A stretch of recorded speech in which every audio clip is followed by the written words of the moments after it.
Okay, magandang araw po mga ka-copier online. Ngayon, ang sa process area ng ating mga partners paggawa ko ng makina. Ngayon po, ang ipapakita ko sa inyo ay ang remanufactured Canon copier which is monochrome, black and white po. Ang model po nito ay Advanced 4535i. Kung di ako nagkakamali, 35 copies per minute. Meron po tayong iba't ibang model conforme po sa speed na pangailangan nila. Ngayon po, ang ide-demo ko po sa inyo ay meron po siyang add-ons sa dalawang tray. Ang standard po natin ay 2 tray. Ang tray po natin is adjustable. Ibig sabihin, universal po siya. Pwede nyo siyang lagyan ng iba't ibang sukat ng papel. Okay? Bago ko po ipakita ang kanyang operational, ipapakita po muna ang kanyang physical appearance.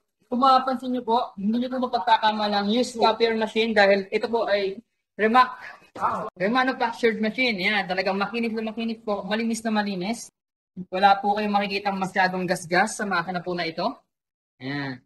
Dumaan po ito sa extensive procedure ng pagre-remark ng makina. Yan po.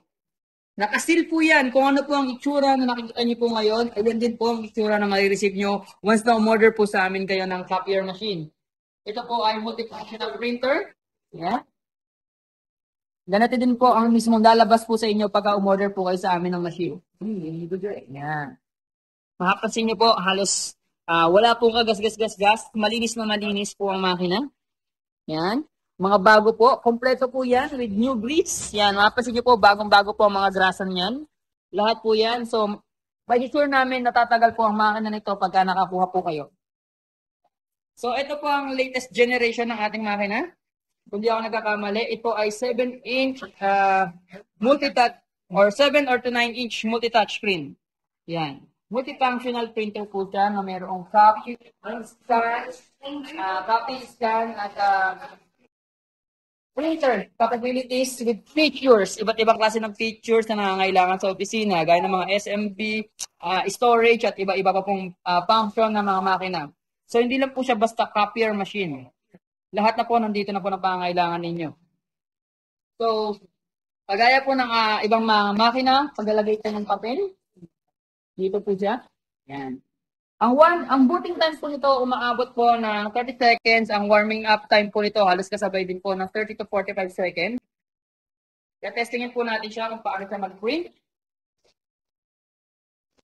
Dito po ako lalagay ng original, kung makapansin po ninyo. Yan. Sa copy po tayo. And then, ang kanyang printable po ay hanggang 9,999 straight na po ang kaya niya i-print. Yan po siya.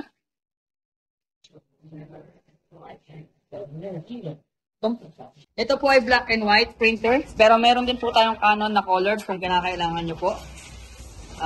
Meron po siyang reduce and larger, paper select, at saka ibang features na makita nyo po normally sa mga copier machine. So, ito po ang kanyang printout. 5 copies. Try natin. Try number 1. Yan po. Ganyan po kabilis ang copier machine na ito. Ang first printout po niya, pagkatapos na mag-start ay nasa 7 seconds. And then, tuloy-tuloy na po ang speed niya to 45 copies per minute. Yan. Yan po ang ating copy quality ng machine. Sinasure po namin na maganda maging quality ng makina ng machine. Ito po. Hindi po siya recommendation.